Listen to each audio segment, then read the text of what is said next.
This lesson on automotive mythbusters from Davidsfarm is on souping up engines or engine performance. So first, for my younger viewers, because they kind of ask me these same questions all the time, what is compression ratio and what does the size of the engine mean? Well, engines are measured in cc's or cubic inches, and compression ratio is a ratio. It's the difference between this space and this space when the piston is at the bottom. For example, if this space in the cylinder head that's above the piston, whether it's an overhead valve engine or a flathead engine like this, if this total space up here, including the space that thickness of the head gasket makes, would be, say, for example, 10 cc's, 10 cubic centimeters, and this space with the piston all the way at the bottom would be 100 cc's, well then your compression ratio is 10 to 1. That's called a static compression ratio. If this engine was supercharged or turbocharged, then more air is coming out of the valves, intake valve into the combustion area and it's under pressure.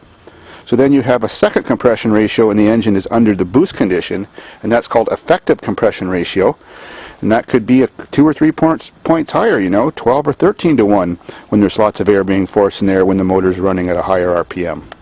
The size of the engine is just how many cylinders it has and what their displacement is. So displacement is, say for example, when that piston's all the way at the bottom to the top of the head, that's 100 cc's. Well, if that was an 8-cylinder or a 6-cylinder engine in a car, well then you multiply 100 cc's times 8 or times 6. So that's how you measure engine sizes. It has nothing to do with the size of the block or anything like that. 95% of all modifications you make to an engine to give it more horsepower have nothing to do with the engine block. There's only 2 modifications you can do to the engine block to give it more horsepower. First is bore it out, the boring machine. Then you'll have to put a bigger piston in there, but then that gives you a bigger hole, so your engine becomes a larger size. Maybe it become 110 cc's now. And that would also change your compression. If this became 110 cc's and that still stayed the same at 10 cc's, well then you'd have 11 to 1 compression ratio. So every time you increase compression, you get free horsepower, and of course you've got bigger space in there exploding, so that gives you free horsepower. The only second other modification you can do to a bottom, this is called the bottom end of an engine, is to make a stroker out of it. That means to put a different crankshaft in, or a modified crankshaft, where the pin that the connecting rod goes to is a greater distance from center. That means it has a longer stroke. But of course you just can't throw the wrong crankshaft in an engine, because then the piston would come right up so high that it would be sticking out of the cylinder like that and hitting the head, and of course then the engine couldn't rotate. So what they do to alleviate that problem is you put a shorter connecting rod in. There you go. They do this all the time to 350 Chevy engines and make 383 strokers out of them. So that's all you can do to the bottom end of your motor to give your motor more horsepower. But if you give your motor more horsepower by all the other peripheral means, everything else you can do to your motor, you may want to strengthen your bottom end. Well, for example, almost every car comes with just a cast iron crankshaft like this one. General Motors cars pre-1967 all came with forged steel crankshafts, which are much better. Volkswagens come with forged steel crankshafts, BMWs do, and lots of other good cars. But if you put lots of horsepower in your engine, a cast crankshaft can break very easily and it flexes more. A forged steel crankshaft always springs back when it's flexing. The metal is harder and stronger and more resilient, and that's much better. Next would be stronger rod bearings. This particular rod doesn't have replaceable bearings, but you can, on all car engines, you can replace the bearings and put better rod bearings in. Next thing would be to have this higher volume, higher pressure oil pump, so there's more oil in those bearings between it and the surface of the crankshaft, so you don't spin a bearing. When you spin a bearing, that means that little insert in here, which is only held in by a notch, twists around, and the hole that's drilled in it, that oil squirts out of, lines up. It's supposed to line up with this hole. This squirts oil on your rings and on your cylinder when the piston's going up and down. Well, if it doesn't line up anymore because that little insert is shifted, well then now your engine is not lubricating the cylinder walls, and that can cause scoring like you see here.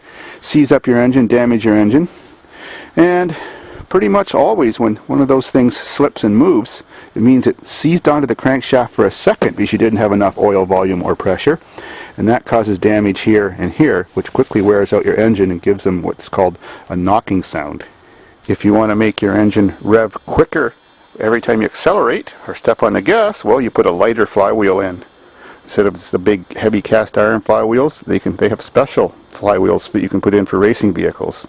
Also, if you've modified your engine to run at much higher RPMs, having a lighter flywheel is better because then it's less likely to explode and detonate and come to the floor and kill you.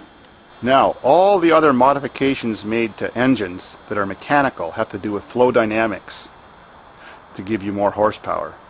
By flow dynamics, I mean the airflow into the engine and how fast it can get it out of the engine, which means the exhaust, and fuel flow. So first you would look at the air filter. Well, cars come standard with paper air filters, which aren't that great. You could get a K&N slightly oil-soaked air filter, which has much greater flow. The next thing is, cars don't come with those so-called cold air intake pipes. Well, as you can see, this has a few ribs in it, and it's not perfectly smooth inside, and it's not as long as it could be. Well, so if you wanted to put one of those little pipes on and put one of those high flow air filters on, well, then under high RPMs you can gain a couple horsepower. The next step in increasing horsepower in your fuel injected engine could be a bigger throttle body. The throttle body is the place where that throttle plate moves and flips over inside the air intake pipe. So you could have it would have a larger flapper on it and larger hole. Next part is the plenum. That's the part that collects the air before it sends it down to the runners. Larger plenum, larger runners, and longer runners. That increases torque. Your fuel injected car could be throttle body injection, so that means you might just have one or two injectors at one point, and then everything feeding off from there. The better system is like this, where it has one injector for each cylinder, and this one has the better computer programming called SFI, sequential fire injection. Now there's the exhaust. This is what you would call a semi-header. If you took that heat shield off, you would see that the manifold comes out and has runner lengths to its exhaust tubes. Then they all go to one. A full header would have pipes that would come off 3 or 4 feet long. They would go and curl underneath the engine and then all join to one, or have 4 single outputs for racing purposes only. Now every time you make modifications to the flow dynamics of any engine, your fuel consumption and your amount of fuel mixture has to be changed, which means changing fuel pressure, changing injector sizes, or changing the size of jets. When an engine has increased exhaust flow or increased intake flow, it always needs more fuel to mix with the air coming in, or the engine will become too lean, which is bad and can cause burning valves or pre-detonation. So you would put a bigger jet hole in your jet, or a completely different jet if this was a carbureted vehicle. If it was a fuel injected vehicle, you would put bigger injectors in, or higher fuel pressure, and or you would put a modified computer in, or one that's programmable by a laptop, give it a longer fuel pulse. That'll give it more fuel. Now I've talked about the things you do outside of your engine block that gives you more horsepower, except for turbo and supercharging. Now I'll mention the stuff that's most important, which is head design. Of course, the more valves you can put in a head, the better. That means it can breathe better. You can get more air in and more exhaust out. This one's a 16 valve. That means 4 valves per cylinder. This one's a semi-hemi head, which means it does have a semi-hemispherical head, and because it has that, the spark plugs have to be in the middle of the rocker cover because they're in between all 4 of those valves. Hemi heads are typically the best because of their half hemispherical shape. They propagate the shock wave of the explosion down really well and evenly against the piston to help push the piston down, and that also helps it to become a bit more efficient engine for fuel consumption. In the cylinder heads of all vehicles is ports, exhaust ports and intake ports. Well, if you increase the size of those, and then also increase the size of the ports from the plenum and the exhaust that bolt up to them, and match them, well then you've right away there increased dynamic airflow. That gives horsepower, if you have enough fuel mixed with it. Well, if you're going to go to all the trouble to do that, then it'd be a good idea to put a better camshaft in. That would have bigger lobes on it for higher lift so it can open the valves more to let that extra air in, and different durations on it for overlap and stuff like that, so the valves stay open longer when the engine's running at high RPMs to give it more horsepower, so it gives it more time to get the fuel and air mixture.